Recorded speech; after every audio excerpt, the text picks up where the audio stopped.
Yeah, that was good. Can you hear me? Yeah, I can hear you, man. All right. Let's get this started. I just want to say a quick welcome to the Fourth and Lace podcast. This is Lace, your host. I have my homie, one of my best friends, one of my gaming buddies over the past 3 years now. Um, Monty here. We're going to talk about he plays semi-pro in Indiana. Check him out or check him out your local semi-pro teams for whatever state you might be in. And also, he's also an engineer as well. So those are going to be the main focus of topics today. Get from here, Monty. Yeah, man. I appreciate you having me on this morning. Yeah, I mean, like, today we're not too busy of a day going today. We got a Indianapolis Tornadoes. We have a game out against the Martinsville, Indiana Cutters. We're gonna be out there in Danville this afternoon playing them. Game starting at 7. So it's like semi-pro is kind of a weird thing to get into. Never really thought in 1,000 years I'd be playing summer football, but it's a nice brotherhood. The guys kind of build on the weekends. Um, it's pretty. It's you'd be surprised how much drama can be around football, but Uh-huh. at the end of the day, like I do enjoy it. You know what I mean? It's like it's called semi-pro, but really I use that term sparingly myself. It's closer to rec football. You know, you know how rec is. You know, there's people out there who shouldn't even be playing sometimes. And, you know, you got some people who are just past their heyday. You know, I think semi pro is a good tool for football. I feel like we just have to work on getting it more geared towards the younger athletes. I think right Uh-huh. now semi pro is so geared towards being a medium for our older athletes, people who whose chance has been long gone. And I feel like if semi-pro were being used correct fashion, how it was made to be a developmental league, I feel like the average age of these teams should be around. It should be like a 23-year-old, 24-year-old average. I mean, it shouldn't be full of guys who are on the other side of 30. And I think that's what took a lot of the legitimacy away from semi-pro as a developmental sport. I feel like just the fact that we is full of older guys who are quote unquote looking for, you know, wherever they think it is their shot at stardom or whatever. But it's like you go and look at the history, and it's like there isn't any semi-pro guy who's like 30 years old who's made it to the NFL. And that's not to say to stop trying, but it's I think people need to gear their efforts correctly in semi-pro for it to take off like it's supposed to be. Because you look at basketball players, they have so many different avenues to go if NBA doesn't work out. I mean, even the college route doesn't work out. So many different avenues to play basketball and make an actual good living versus when it comes to football, it's kind of it's D1, D2, and if you didn't do one of those, a lot of people are looking at you like you didn't really do much. But a lot of young guys also have to take into account that getting to school is half of the prize as well. I think a lot of the guys they want to be a college athlete, but they don't really understand how much stress that puts on college athletes and what college athletes have to do to be prepared to play every week. It's I played at A&T. I played there for my first 2 years, um, Uh-huh. and I'll get on exactly how that fell out. But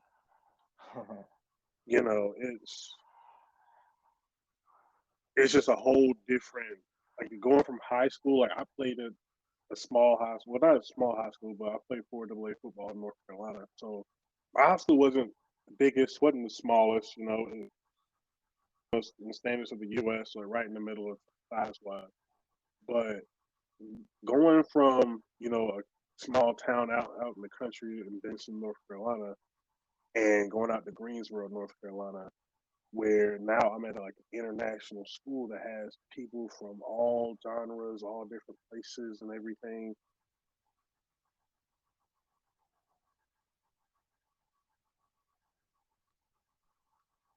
You still with me? Hey, Mont, you still with me? Well, it looks like maybe Monty might have lost a connection or so of that nature. But as far as he's talking about, I do see that there's no real avenues anymore as far as football, like how we had with basketball, because unless you do the CFL, I mean the XFL is supposed to come back in the next 2 years. You used to have NFL Europe, um, and so many other opportunities that I do agree with you.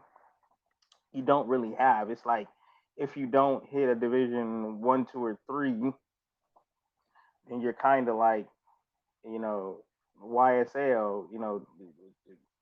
Shit out of luck because it's like you there's not really much to do, and that's why we try to teach the people who are playing football and stuff of this nature to be able to get the education first and foremost. Because if the NFL career doesn't happen for you,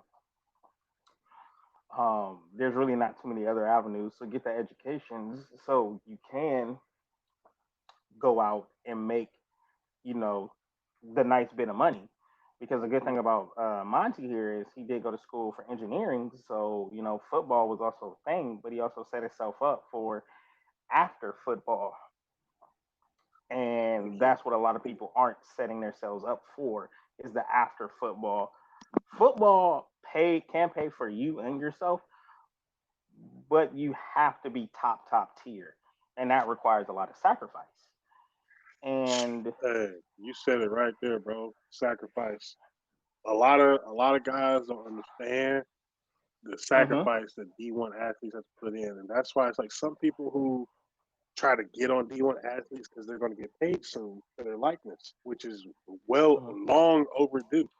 Because overdue a, a decades. lot of people like don't understand. It's like they are a student athlete.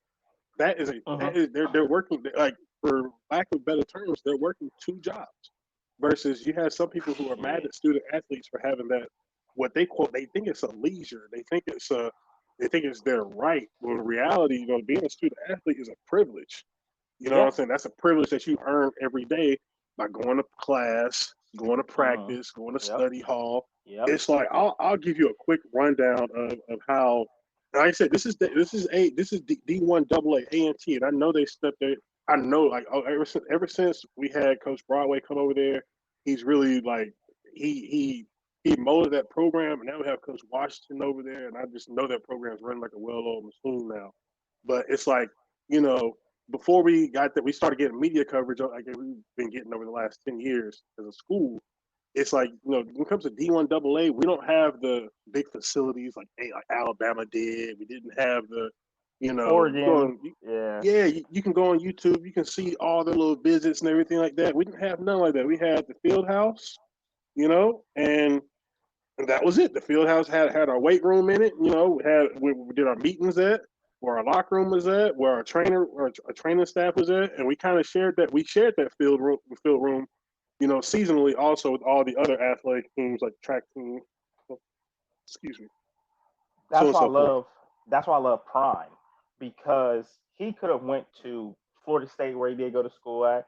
He could have been an assistant coach at Alabama, Tennessee, or wherever the hell he wanted to go.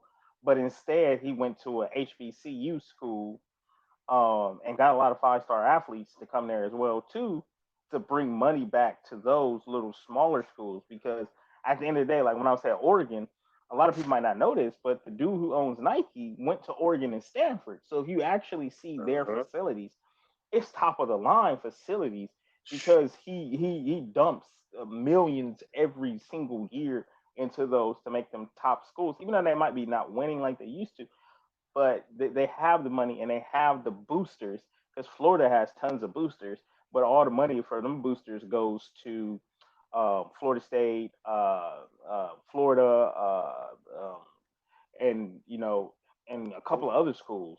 And I'm glad that you said that because I think that's the stigma we need to get a lot of people out of.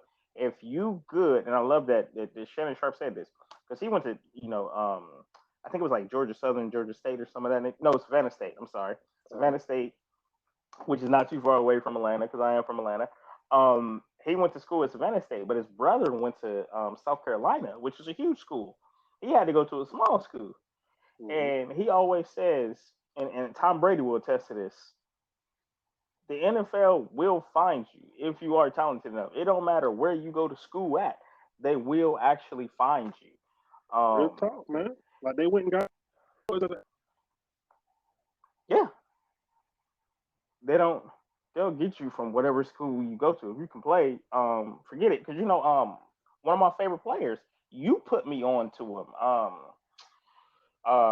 Darius Leonard, because I never heard of this South man. Carolina State, man. South Carolina State, South never Carolina heard of State him. University, man. Them boys, hey, man, look, dog, these guys got to stop sleeping on these HBCUs, man. The Mm-hmm. HBCU, like, don't get me wrong, that's not just a title. I would say the D1 AA, that's just a title. The HBCU, it's like a lot of these younger athletes and things, they have to understand that the reason why HBCUs aren't on the same economic stature Mm-hmm. as some of these PWIs is because we kind of brainwashed them over the years of thinking that they can't go to one of these schools and still make their dreams come true. When in reality, A&T makes the most black engineers in the world. Like no other school makes more black engineers than A&T. So on top of that, there are avenues to get in professional sports from wherever you are. It doesn't matter, you know. It Yeah. really doesn't matter where you play ball at. I know. I'm pretty sure. What school did Dame Lillard come out of? I think it was Dame Lillard didn't come out of one of the Weber biggest. State. Yeah, he didn't come out of one of the biggest schools. Look at him now. Yeah. It's Nah. it's. I think we have to change the stigma and make these and get some of these kids to be more prideful about where they came from. They need to understand the historical importance of HBCUs. A lot of people don't understand that these were made because these were the only places we could go to. We couldn't go to uh, a Wake Forest or a Duke or UNC. You know what I'm saying? We had to choose. We had to go to A&T's, Winston Salem State, Yep. FAMU, Bethune Cookman, Yep. Howard. Uh huh. Um, uh, Florida A&M. yeah, man, come Grambling on, State. dude. Howard. Norfolk, Tennessee Uh, State. yep. Come Tennessee on now, State. we got Elizabeth City. We got so many different avenues out here, man. And like I said, a lot of these programs are really just thirsty to get these top quality athletes so they can start building their names. And we just need the athletes to give these schools a chance because these schools will take care of you. And if you're like me, and like I said, I went to school out in the country for a good bit of my life. Uh-huh. I went to school a couple of different places, but I lived in the country a lot where, for lack of a better term, I was pretty much the only black kid in my class a lot of the time. There's probably all through K through 12, it was me and probably about, I want to say about five other black kids that kind of, went through these honors courses together.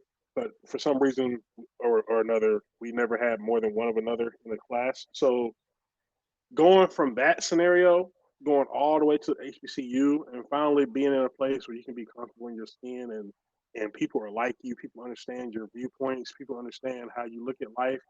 It's just a whole game changer, dude. You find yourself a little more, especially like I say, if you've been a minority in like every school you've ever went to, you definitely should go to HBCU. So you can just see how it feels not to be a minority, how it feels to understand that there's a lot of people out there that share your opinions, share your viewpoint on life, and and they're looking for the same kind of opportunities that you're looking for as well. Because that's what HBCUs kind of boils down to. People there, it's just a sign. It's a unity, man. It's like you go to A&T, man, and you go check out A&T during the during the welcome week, during the summer. You see how much unity people got. And it's just like it's a beautiful thing to see out there, man. When you're on the HBCU campus and you see how unified the young black people are, and Uh-huh. it's just like I said, it's a life changing experience to go to an HBCU, man, and see that and be a part of it and experience it.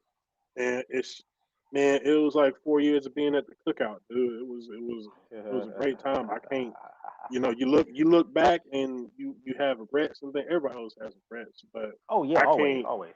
If I had to do it again, I'll go right back to NT, man. I couldn't see myself going somewhere else. I know my time playing football, and we'll talk about that, didn't end how I wanted it to, but I still feel like I got the experience that I needed to get. I got the knowledge that I needed to get. I got the wherewithal, the lessons that I needed to learn. Um, and one of those lessons was, humility and also being coachable. Um, Yeah, yeah, that's a lot of true. people don't understand when it comes to these D1, also, going from a small school to a big school. A lot of people don't understand how seriously and how much like a business some of these colleges will run their football team. And, Uh-huh. being coachable and being humble. Yeah, that will get you far in life. You always have to be coachable in life, no matter what you do, whether it's on the football field or whether it's in an office, warehouse, or working from home. You always have to be coachable in every part of life. And I love that you talked about the HBCUs because when I was in high school, I actually got accepted into Kentucky State, which actually is a HBCU. Um, I didn't end up going to Kentucky State because I didn't go to school for like a year or two after I graduated. Um, but if I could go back, I would tell my younger self, Lace, make sure you go to HBCU because I mean, I did go to an all black school. It was predominantly black, like maybe 96, 97% black. And I was talking with my coworkers this the other day. 'Cause one of my black coworkers came up to me and was like, I never knew that there was a black national anthem. Mhm. I've known about the black national anthem since I was like 6 years old, and I'm like 27 right now. I know it. Lift every voice and sing. I can sing it, but I'm not because I can't sing. That's some of my other family members. But and that's the thing too is I tell a lot of us really go there to really get the education that you really need because you can be around us and there's so many more opportunities like when you hit the nail on the head. I think the agenda nowadays is posed like as college, like once Martin, Fresh Prince, A Different World, Different Strokes, and all of that stop airing, it kind of like faded out because Martin, you see him with all the HBCU stuff and Dwayne and them from A Different World. Yeah, Bill Mhm. Cosby even on his stuff would Stay with wear a Morehouse HBCU sweater stuff. on, didn't he? Stay with a Morehouse sweater on. I'm just talking about what he wore. I am not talking about anything that he did afterwards or during or so. I'm just talking about what he wore. I don't condone his actions. So let's get that out the way. Um, but they stayed with those.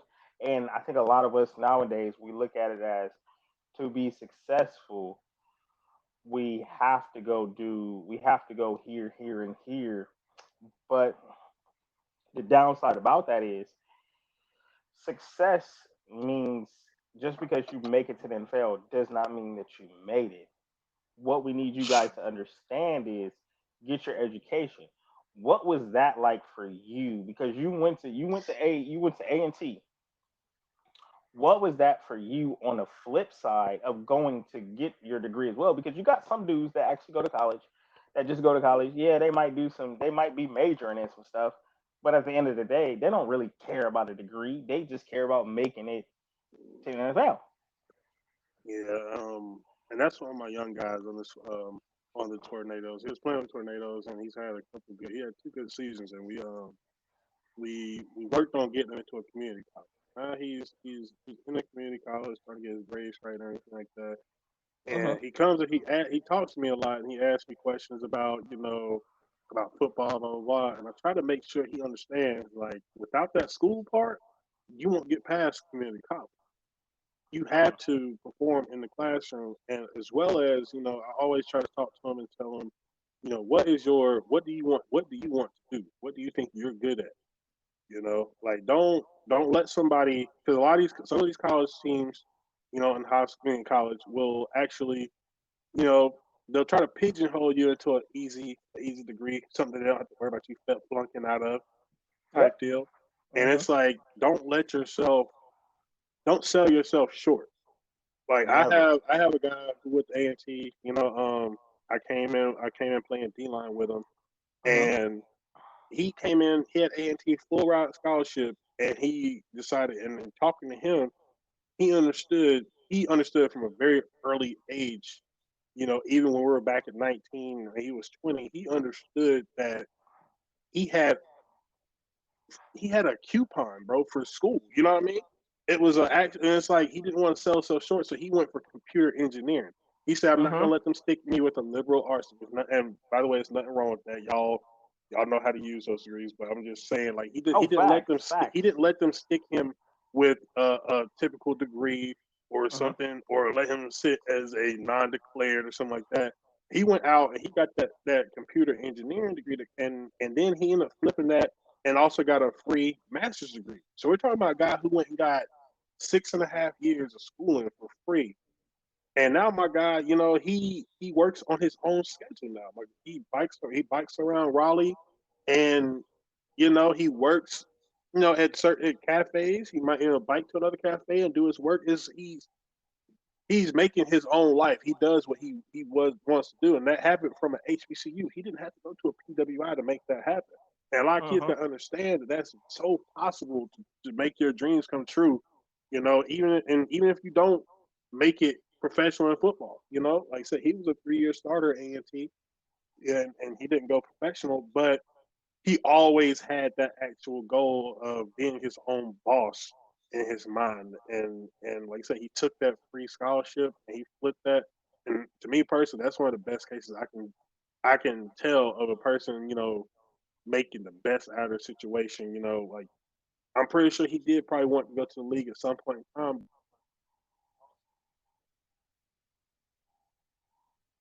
Hello, Mont. Time my phone keeps locking up and turns off this microphone. But yeah, Oh, the microphone. Yeah, he understood that it's you're a piece in the game. And you kind of got to know your place at some point in time and make the best out of it. And they say he took that degree and he's living lovely right now. It took me 5 years to get my mechanical engineering degree, uh-huh. and it's still to this day it's one of the hardest things I ever did. Like Yeah. and that's is one of the things that keeps me going in my personal life now because I kind of think back to you know the kind of the kind of stuff that I had to teach myself and the kind of stuff that I had to try to learn and everything like that. And so I go look at it compared to nowadays, and it's like it's just everyday work is a breeze, man. I don't have an exam to prepare for no homework. So Uh-huh. it's kind of like college is a stress test for life. You know what I mean? It kind Yeah. of sees how prepared you are for the stresses of life. You know what I'm saying? When they don't really count, you know what I'm saying, you're not gonna be homeless, but it's it definitely college definitely shows you how you're able to deal with so many different kinds of stress. You never really know what you're gonna run into in college. All kinds of situations, whether it be getting sick on finals week and still having to push through that. I've had that happen. I had got the flu my first finals week. Lord. And you still have to push through that and make something happen. You can't just say, "Oh, I got the flu. I can't take my finals." He's not gonna reschedule that final for you. You got to make it happen. Yeah, Um, that's crazy because that's what that's what I still remember my fourth and fifth grade teacher. They always told us, always make sure that you have a backup plan. At the end of the day, like if you do, go to college because that's one thing they can't take away from you. They, like they tell us, they can't take away your mind, and they definitely can't take away your degree. And the thing about it is, I look at it like this, man. It's so much money out here to be made. If you got a degree and stuff, cool. If not, I mean, that's cool too. Um, so take whatever opportunities that you are really given. Like when you said the whole engineering thing for me, I'm actually, I'm going back to school for logistics engineering because I'm actually in the I'm actually in. I work with casters now, and I've just been amazed by that form of engineering and what it brings to the world, and what I actually can bring to that field, and what I personally can bring to the world. And I try to tell people, man, especially black people, man, we need more black engineers, regardless if it's a mechanical engineer, computer engineering, logistics engineering, which will mean that I'll be working in the warehouse and stuff, but I'll mainly be on a computer and stuff of this nature. And there's so many different other types of engineerings because growing up, I saw excuse me, I saw so many talented people. Like you had the one neighborhood dude that would work on your car, would do your spark plugs, give you a new light, give you a new brake pads and all that stuff, and change your Mm-hmm. oil and change all four of your tires for $200. But this was a person that learned this on the fly and wasn't even a mechanical engineer. And I got my car done. It was last summer I got my car done. My Nissan, I got that done, and it was like I got the tires done. I got two tires done, oil change, brakes, and I got something else done, and it came out to like uh $500 and something dollars, and like over $200 and something dollars of that was just like labor and parts plus, and it was just like we are really gifted people in this world, and we really need to take advantage of our gifts, even if it's not engineering. Take advantage of our gifts, man, because I know people out here that really can braid, that can do a whole bunch of things. But let's make it a career instead of um, just selling yourself short by just doing it for like you getting $200 here and there. When I know people that are mechanical engineers that work for Hondas, Nissans, and all those places that's making like $30, $40 an hour, and Mm-hmm. they got people that don't have a problem paying it. Hey, if one person won't pay you for that, I guarantee you the next will. Quickly, man. It's all about just knowing your own talents, man. You know, and that's just like the synopsis of everything we've been talking about, man. It's about being able to hone your own talent and become comfortable stepping. You know what I'm saying? You also have to you have to become comfortable being uncomfortable. I think that's one of the biggest lessons that Yes, football teaches. yes. I think I Comfortable think being just like, uncomfortable.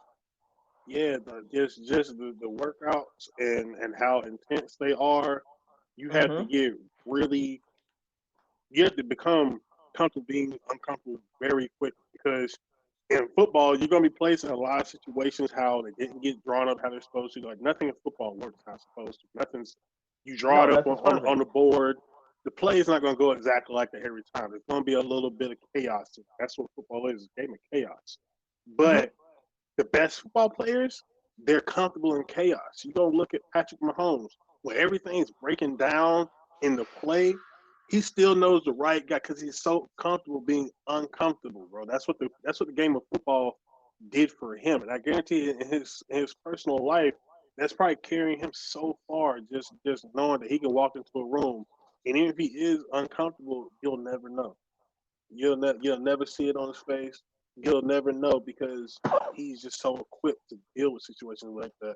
And that's one of the biggest lessons that you really learn from sports overall. Is that I learned it from football myself.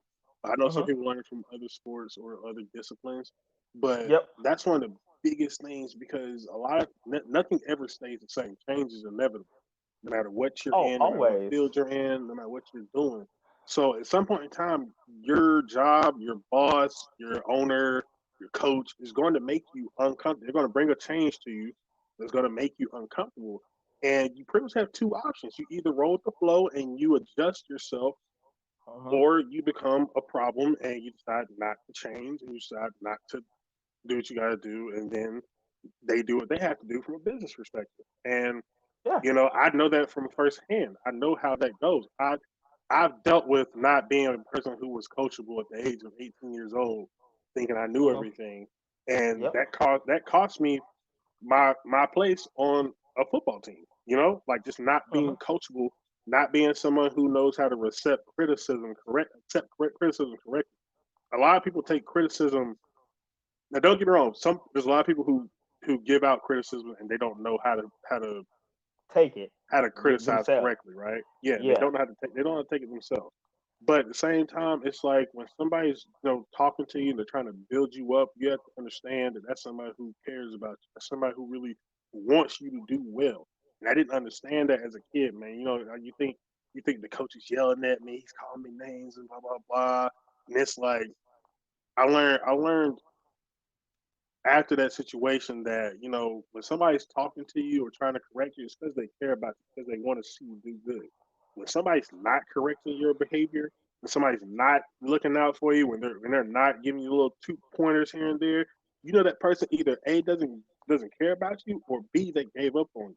They don't want to care Mm-hmm. about you anymore because they know you're not a coachable person, you're not a person who takes criticism. So you don't want to burn bridges like that, because that's like one of the biggest regrets I have personally. That I burned bridges just by being a dumbass knucklehead 18-year-old. It's you Same here.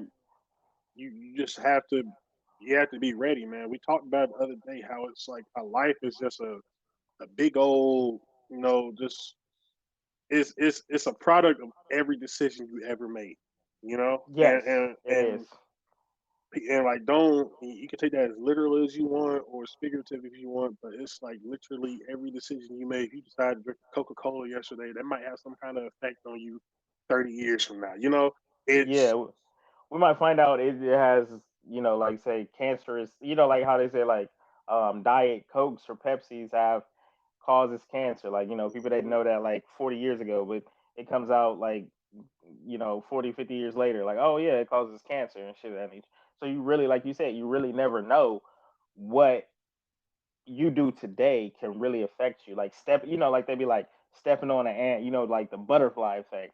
How can Mhm. that affect you? Like, something so small that you do today, how is that really going to Bro, one really sentence, one, impact you? one sentence, bro. Like literally, one sentence changed the way my college experience went. Like I said, I don't. I look back. You have regrets, but at the same time, if you have regrets, you should also have lessons learned, right? Oh So yes, yes. it's like I look back at it, and yeah, I'm always gonna be sad that I didn't get to finish playing like I wanted to, that I didn't get to do things I wanted. But I'm also glad for the lessons that the coach taught me. It was a wake up call for me personally as a person, and I'm using that now in my work field. I work as a business analyst now, so Mhm.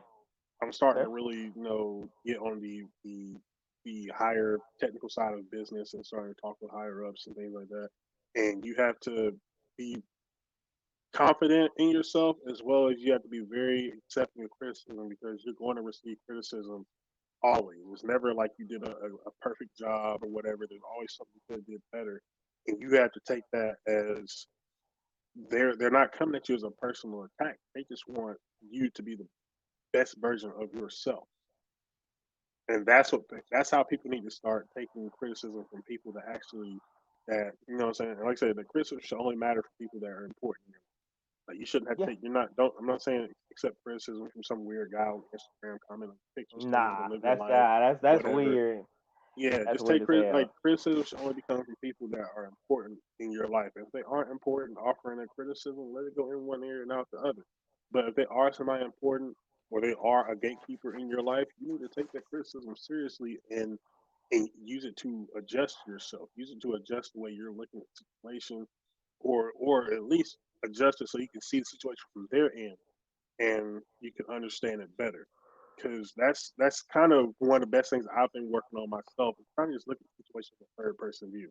You know, kind of just zooming the Man. camera out and looking at the whole situation from the outside, yourself included. But just Yeah. looking at all the pieces and seeing how all the pieces are affecting each other. Before you make a decision on something, because that it's one of the things about building emotional intelligence. That's something I've been trying to work on myself lately. I've been researching that, just emotional intelligence, just knowing how your emotions affect you and your decisions, and Oh man. and understanding that the way you feel isn't permanent. It's always going to be it's just like weather. You know what I'm saying? It doesn't Mhm. rain all day long. It just rains for a little bit, and you have to understand how to deal with it. You know what I'm saying? If it just rains for 20 minutes, you don't go wearing a raincoat all day long, right?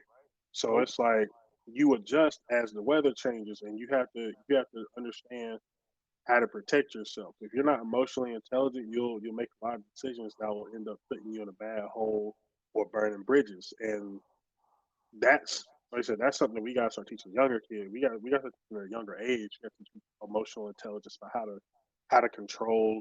how to recognize and how to deal with their emotions. You know, is I think that's a problem. I feel like with black households personally, I feel like kids really aren't taught how to deal with their emotions or Hmm. or even how to recognize what their emotions are. Some kids, Yep. some kids are like they'll peg a kid as being rambunctious or the kid just has a short temper or whatever. But it's like we got to do better at teaching these younger people about themselves, about how big of a butterfly effect their decisions can make, and how you can be a better person by being able to hone yourself, be able to focus yourself, and just not bottle up your emotions, but deal with them in a healthy way. Yeah, A lot of because people. Mhm. when we go out into the world, that's what my grandma always said. It's like we always got to nip it in the bud because once you go out into the world, whether it's college or the workplace or so of that nature, you want to make sure you have that together, so you don't end up in a situation like you did end up in, thinking you know everything, and you not doing what you love to do anymore, which at that time was football, because not all of us get the opportunity to get back what we love to do. Because once you usually lose something that you love to do, more 9 times out of 10, that's more than likely it's gone. And we really got to work. We really have to work on that um, in general. And that's why, like, I'm glad I'm able to create this podcast, not only for adults our age, since we're in our late 20s, but also hopefully this will get to some ears to some parents, and they can let their kids listen and hear about the challenges of that we go through in the black community, things that we could do better, and just learning from our mistakes. Because you were able to turn a negative into a positive, because you you lost the football thing, but that propelled you to the engineering. Yeah, you went to engineering, so I'm not saying that wasn't your main focus, but when you're playing football, that's usually the number one priority. Not 9 times out of 10, that's usually the number one priority. So you that was taken away. So you were like, you were able to bounce on to the next thing, which was, all right, I don't have this anymore. So let me get together. Let me figure this out on what I can do next to get myself together. So I can set myself up for success. And that's the thing. I'm glad that we got to talk about the football stuff, is because I really want to let a lot of people know, man. Like you got to set yourself up for success. Like, because like they say, football literally, uh, the average NFL career is like 3 years. That's it. Like, I mean, 3 years you might make $200,000-300,000. That's it. I mean, that's really not a lot of money, because there are houses that are three, two, three, 400, 500 plus $1,000, unless you can somehow flip that into a business or whatever the case may be. So so I always try to tell people, like, man, have a bigger outlook on life. And I'm glad that you also, like I said, I'm glad that you also talked about semi pro as well too. With the older individuals, I wish we would have more older individuals that could take the younger individuals under their wings and let them know, like, hey, man, you don't want to be here. I've been playing semi pro for 12, 13 years or so of that nature. Like, because basically you're still playing this, even though you have a whole family, because you you're missing something. Mhm. And It's like, man, you do not want to have that. That's a sorry feeling. I've had that feeling before. It's not good. yeah, and like when I got kicked off the football team, because Hmm.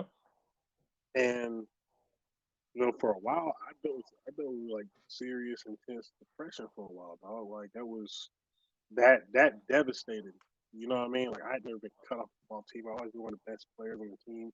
I only played since eighth grade, but I just always was one of the better kids on the team. Never had to worry about getting cut. And then to get cut because you're not being coachable, you're not accepting what the coach has to say, and it's like I said, that affected me heavily for a really long time, and I was angry at the wrong people for the wrong things. And like, it took me a while.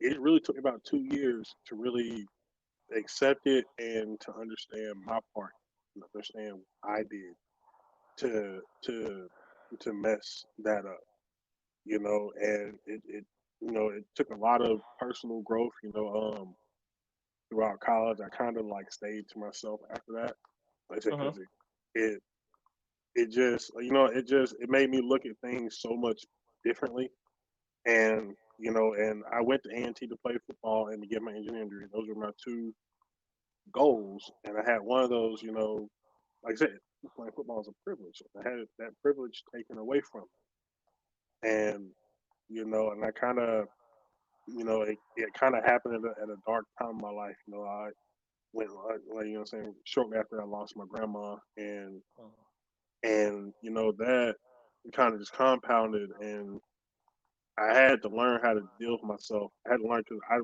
I'm in college by myself, and I typically, you have roommates, but I didn't really, kick it with my roommates. They're just like random people I got to practice. So for to better understand the situation, I'm pretty much by myself, a lot at this point in my life, and I'm kind of in my own head a lot. And this is where that emotional intelligence kind of comes over, and I wish I could have knew this stuff back then, but like I said, I just wasn't really dealing with my emotions in the best kind of ways for a Mhm. while, and that's what ended up me staying an extra year in school because it's kind of lost for a bit without football. Football gave me a lot of structure in my life. It gave me planning. It gave me a schedule and everything like that. So I had to learn how to schedule my life myself. I had to learn how to do these things that the football team was doing for me already. And I kind of like say, part of that journey, you got to kind of accept your situation for what it is and understand that it's not going to change. You have to just make the best from there. So you can't really keep dwelling on it. Um, that's why nowadays I kind of like I try to watch like some kind of inspirational video on Snapchat once a day. I try to watch some about some for the better because it gives me it puts gas in my tank to understand that it can be done. Anything's possible over with consistency and determination.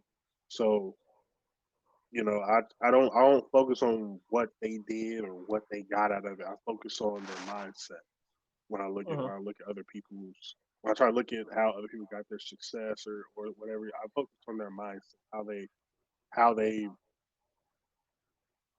they loaded themselves up to be ready to deal with the tasks that they're putting themselves through and how to. So it's like so that's like I said, emotional intelligence, man. It's just it's a game changer for a lot of people. I'm not done figuring it out. I'm still learning it myself, but I feel like looking into that for a lot of people is something that's so beneficial to your life. You'll understand, a lot more about your decisions and why you made that decision and why things went the way they did. It's it's just a big thing nowadays that I'm trying to focus on a lot. Just focus on how I receive things and then how I process it and how I deal with it. So, you know, anybody listening, I think that's one of the biggest things, man. Just before you decide on anything, before you act on anything, you just look at it from every angle. Look at it from the other person's angle, like you're not yourself. You look at it from their standpoint, and really try to understand it. Mhm. Don't try to just formulate an opinion against it. Try to understand it, and then you'll start to see there's a billion. It's like what, almost 8 billion people on the planet, man. There's so many different Yep. opinions and trains of thoughts out here. It's like everybody's not going to think the same. It's possible for everybody to think the same way you do. So you have to learn how other people think in order to get the best experience out of things. Because some people might not be doing what you think they're doing. Some guy might not be trying to slight you. That guy might not Mhm. be trying to put you down or whatever. He might just have a different way of doing that through his experiences in life. So if I could just wrap up everything, man. It's just just being cognizant of of yourself. You know, having self presence, self awareness. You know, knowing where you fit into the puzzle and understanding that. And I feel like the more you're able to apply yourself in that fashion, the more you're able to just mold yourself to a situation and being, comfortable being uncomfortable, just knowing how to deal with things, being a chameleon. That's the way I put it. You gotta be a chameleon, man. You gotta be able to change on the fly. Like it's like I said, change is inevitable. So just knowing how to do that while also keeping your emotions in check gives you a lot of power over your life. So I feel like we have to push that because that's just the basis for everything we've been talking about. It's just just knowing, just understanding. You gotta. It's just a deeper knowledge of oneself that you have to obtain in order to get whatever success you're trying to get. I know guys Man. from all kinds of scenarios. Guys who should be game bangers and that's running successful food businesses now. And I'm not talking about like slightly successful. I'm talking about he's killing the game, bro. You know what I mean? Mhm. And Yep. it's like, dude, it's like little kids, and he's showing these young guys this, man. It's like it's so inspirational seeing him, bro. He'll tell his story. He's told his story so many times. He'll never stop telling his story because he came from a darker place than I did. You know what I'm saying? Like that place was Mhm. dark for me. You know what I'm saying? And I'm not, you know what I'm saying? We're not in the business of comparing tragedies or whatever. But Nope. you know what I'm saying? Yep. His situation was way more serious than mine. But he was going through a lot of the similar things in his mind that I was going through. You know what I Mhm. mean? And he got himself out of that hole, man. Like I said, he is flourishing now, man. He has a whole beautiful family and everything. It's like it's a wonderful thing to see, man. And it's like it's so inspirational. People who lost what they felt like was their dream. It's just so it's it's lovely to see somebody else, man, still like make another dream, see them live it, and it gives me so much inspiration in my life, to keep pushing, keep striving for things. You never really know when that breakthrough is gonna happen. You don't know what your true purpose is until you're doing it. It's so yeah, man. For young cats out there, man, no matter what your situation is, keep your head up, keep pushing, stay humble, stay coachable, and man, that's the best advice I can give right now, man. It's like there's no secret recipe to success, No, not whatever. at You all. just have to understand that every decision you make is going to be accounted for whenever you're doing what you're doing. Like it's all gonna your life is a microcosm of every single decision you've made. Man, that's So really that's true. That really it's is like true. you never know when the right scout is coming to your game. You never know when this is might be the test that has the most stuff on the final test. So you should probably know about this. You should probably study this stuff really hard. It's like Yep. you never know. So it's a lot of coaches say so stay ready. So you ain't got to get ready. Hey man, that's law. Yeah, that really is law. And I hope people get from this podcast recording right here is, it's really never too late. Like one things I really love, and this was a couple years ago, Chris Carter's mom, 60 something years old when he got inducted into the Hall of Fame. And he basically said she's like she had just finished her I think she had just finished her master's degree. And this was like the mid 2010s, and it's like it's never too late to get to where you need to be. Yeah, a lot of us have been in some very dark places, but you you really have to pull yourself from there, because like you said, success has no recipe, and just that one day could really change your whole life. Like it's really just crazy. It could change it for the good or it could change it for the bad, but you got to be willing to put in that work to really get to where you want to be. and it took me, man, a couple years to really figure that out. Like, one of my favorite sayings is, don't confuse hard work with habit. And because I'm thinking, because this was a habit of me of doing this and this on a daily basis, I'm thinking I'm doing hard work. No, I know what hard work looks like. And boy, it's tough, but this is really worth it in the end. Man, I tell people that it's really worth it to be able to get to where you want to be, because I'm actually able to live comfortable in life now. Even through the pandemic, I was still able to live comfortable, and I just feel like I'm blessed, and just the people I have in my life um, really helped out with that.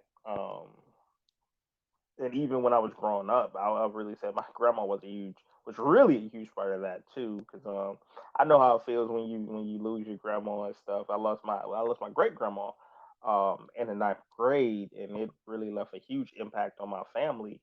It left a lot of us in a dark place because every holiday, Thanksgiving and Christmas, we would always go visit. And when you lose something like that, on top of what you already have going on, it just makes the world so much harder.